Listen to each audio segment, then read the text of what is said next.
ನಮಸ್ಕಾರ ಸ್ನೇಹಿತರೆ, ಕಾಮಧೇನು ಚಾನೆಲ್ಗೆ ಸ್ವಾಗತ. ಇಂದು ನಾನು ಎಲ್ಲ ಮನೆಗಳಲ್ಲೂ ಇರುವಂತಹ ಅಥವಾ ಇರಬಹುದಾದ ಸಮಸ್ಯೆಯಾದ ನೀರಿನ ಸಂಪು ಅಥವಾ ನೀರಿನ ಟ್ಯಾಂಕ್ ಬಗ್ಗೆ ಕೆಲವು ಮುಖ್ಯ ವಿಷಯಗಳ ಬಗ್ಗೆ ನಿಮಗೆ ತಿಳಿಸಿಕೊಡುತ್ತೇನೆ. ನೀರಿನ ಸಂಪು ಪ್ರತಿ ಮನೆಯ ಅತ್ಯಂತ ಮುಖ್ಯ ಭಾಗ. ಸಂಪನ್ನು ನೀವು ಸರಿಯಾದ ಜಾಗದಲ್ಲಿ ನಿರ್ಮಿಸದಿದ್ದರೆ ಮನೆಯ ಯಜಮಾನನಿಗೆ ಯಾವಾಗಲೂ ಆರೋಗ್ಯ ಸಮಸ್ಯೆ ಶತಸಿದ್ಧ. ಹೀಗೆ ಸಮಸ್ಯೆ ಇದ್ದ ಮೈಸೂರಿನ JP ನಗರದ ಒಂದು ಮನೆಗೆ ಬಂದು ಇಂದು ನಾನು ಸಮಸ್ಯೆಯನ್ನು ಪರಿಹಾರ ಮಾಡಿದೆ.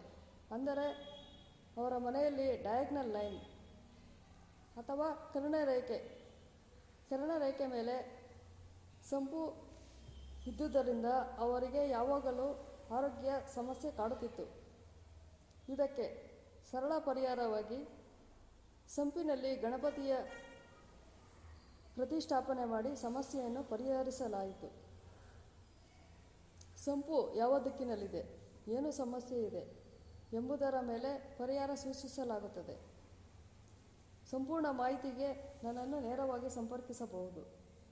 ಹೀಗೆಯೇ ಮತ್ತಷ್ಟು ವಾಸ್ತು ಸಮಸ್ಯೆಗಳ ಪರಿಹಾರಕ್ಕಾಗಿ ನನ್ನ ಚಾನೆಲ್ ಸಬ್ಸ್ಕ್ರೈಬ್ ಮಾಡಿ ಮತ್ತು ಬೆಲ್ ಬಟನ್ ಪ್ರೆಸ್ ಮಾಡಿ ಮತ್ತು ನಿಮ್ಮ ಸ್ನೇಹಿತರಿಗೂ ಶೇರ್ ಮಾಡಿ. ಧನ್ಯವಾದಗಳು.